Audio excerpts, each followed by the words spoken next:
앞으로는 이 해외 유입이 가장 큰 과제일 겁니다. 정부가 유럽발 입국자 전수조사를 그런데 결국 포기를 했습니다.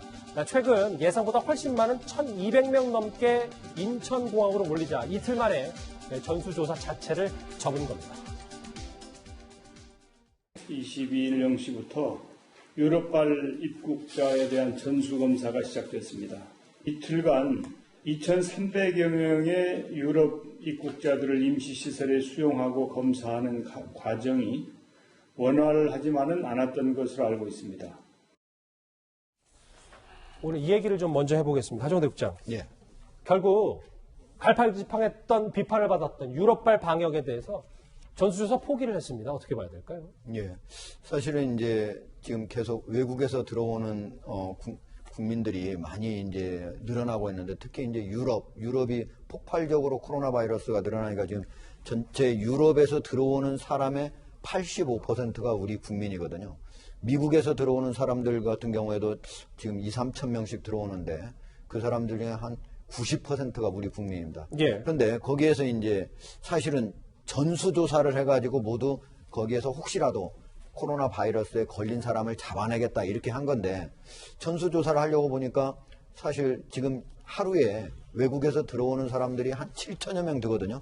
많이 줄었습니다. 평소에는 한 9만 명에서 10만 명 됐는데 무려 12분의 1 정도로 줄었음에도 불구하고 이 사람들을 다 조사하기 어렵습니다. 그래서 먼저 유럽부터 하겠다 했는데 그게 예상 인원이 한 1,200명, 1,300명 될 거라 이렇게 예상합니다. 저걸 발표하기 전까지는 1,000명 이하인 정도도 있었습니다. 그런데 예. 발표한 이후에 지금 늘은 거거든요. 왜냐하면 유럽이 워낙 폭발적이니까. 그렇죠. 그래서 1,444명이나 되니까 이거를 같이 다 조사를 하려고 하니까 너무 시간이 많이 걸린 거예요. 그러다 보면 또 거기에 뭐 유증상자도 있고 또 증상이 없는 무증상자도 있는데 그 사람들을 한꺼번에 놓고 오히려 거기에서 더 전염을 시키는 거 아니냐. 그러다 보니까 이 자체를 바꿨습니다. 다 못하고 유증상자는 바로 하지만 무증상자는 집에 가서 대기하고 있으면 각 지역에 가서 3일 내에 선별 진료소에 가서 조사를 받으라, 검사를 받으라 이렇게 지금 바꾼 상태. 그러니까 포화 상태이기도 하고 공항도 지금 위험하기 때문에 이런 결정을 내린 거잖아요. 그렇죠.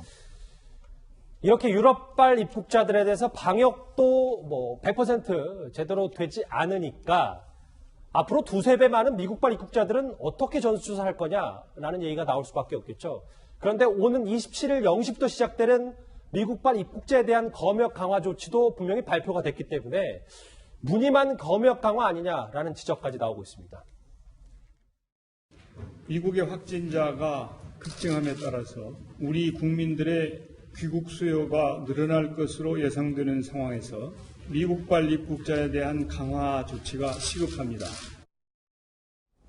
장혜철 평론 이 부분이에요. 유럽발도 전수조사를 어쨌든 인력 안 돼서 포기했잖아요. 근데 정세균 총리는 분명히 미국발에 대해서도 추가적으로 검역을 강화하겠다고 하면 이게 말로만 강화는 아닌지 뭐 이 부분도 계속 문제 제기가 나오고 있습니다. 미국에서 들어오는 사람들이 훨씬 더 많죠, 유럽보다.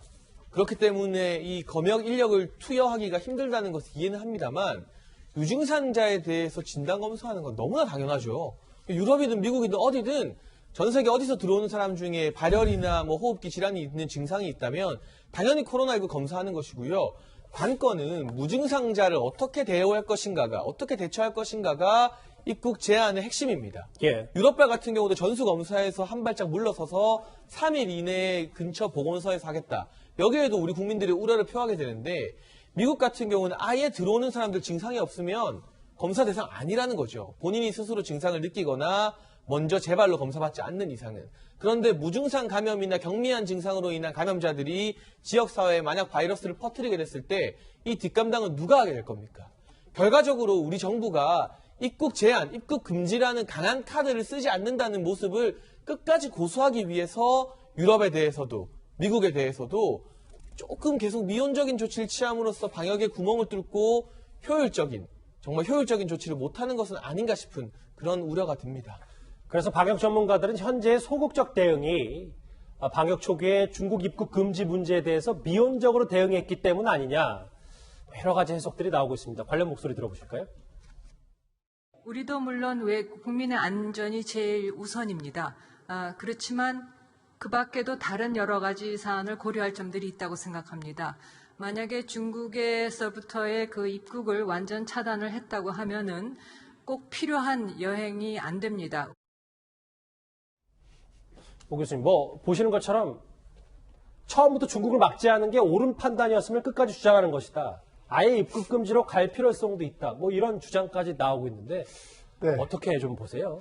아니 글쎄 이제 이런 조치를 취할 때는 명분이냐 실리냐 이걸 가지고 이제 따져보는 건데 사실 실리적으로 보면 우리나라 국민의 건강 위험과 예. 사망 위험까지 이제 거기다 놓고 두 번째는 의료진의 피로 누적, 손실 뭐 이런 부분 그다음에 마지막으로 경제적인 비용까지를 우리가 실리로 두고 본다면 근데 명분이 더 크기 때문에 지금 막지 않는다 이런 얘기 아니겠습니까? 예. 그 명분이 도대체 누구를 위한 명분이고 어떤 명분인지를 국민들한테 알려줘야 될 거 아니겠어요? 근데 그런 부분에 대한 국민의 설득, 국민을 위한 설득 얘기는 전혀 없습니다. 그러면서 막 입국 금지를 하지 않고만 있는 상황이거든요. 왜 입국 금지가 안 되는 건지를 정확하게 설명해주고 국민을 설득할 필요가 있다는 거죠. 지금 국민들이 이 안전의 위협을 느끼고 사망 위험이 올라가고 있는 거 아닙니까? 국민의 목숨을 담보로 해서 어떤 명분을 가지고 하는 건지를 설득해야 할 필요가 있는 거죠. 하종대 국장, 그럼 정리를 해보면 유럽발 입국자 전수조사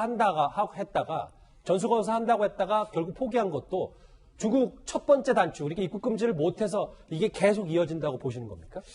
일단은 논리적으로 보면은 처음에 이제 중국인 입국 금지를 안 한 거에 대한 정당성을 부여하기 위해서 계속적으로 사실은 의료계에서는 그리고 전문가에서는 이게 도저히 인력으로도 힘들고 어렵다. 이게 모든 사람을 전수조사하는 게 어렵다라고 얘기함에도 불구하고 그런 논리 때문에 정치권의 논리 때문에 그렇게 하는 거 아닌가 이렇게 지금 생각이 드는데요.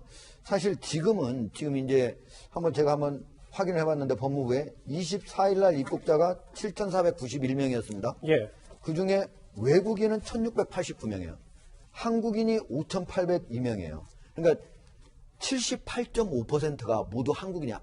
즉 세계 여러 나라가 코로나 바이러스가 폭증을 하니까 피해서 결국 한국으로 오는 거예요. 아, 잠시만요. 그러니까 한국이 도피처가 된단 말입니까? 예, 이제는 이제 한국인들이 한국 오는 게 안전하다. 왜? 아니요, 외국인들 말입니다. 외국인. 외국인들은 그렇지 않죠. 외국인들은 엄청 줄었습니다. 1,689명인데 제가 보기에 한국인들이 대부분이 오거든요. 80% 그렇죠. 그럴 수밖에 가까이 없죠, 지금 상황이요. 왜? 다른 나라에서 걸려가지고 숨질 가능성이 높으니까 한국이 그래도 검진하고 치료는 잘 되니까. 그러면은 우리가 만약 입국 금지를 한다 그러면 외국인 여행객에 대해서 입국 금지를 하는 거 아니겠습니까? 이제는 외국인 여행객은 많이 줄었다. 다만 일부라도 남아있는 사람들은 22일 날 제가 한번 예를 들어보면 22일 날 전체 확진자가 19명이 나왔어요. 들어온 사람 중에. 그런데 무증상자가 9명, 유증상자가 11명이었어요. 즉 무증상자하고 유증상자가 감염자에 거의 비슷비슷한 거예요. 예. 그러니까 무증상자도 할 수밖에 없다는 걸 이건 보여주는 거예요. 그런데 다 못한다? 그럼 어떻게 하겠습니까? 적어도 한국인이 아닌 사람은 입국 금지를 당분간이라도 여행객에 한해서는 할 수밖에 없는 상황인 거죠. 아직도 논란이 되고 있는 입국 금지 문제, 입국 봉쇄 문제 하나씩 정리를 해봤습니다.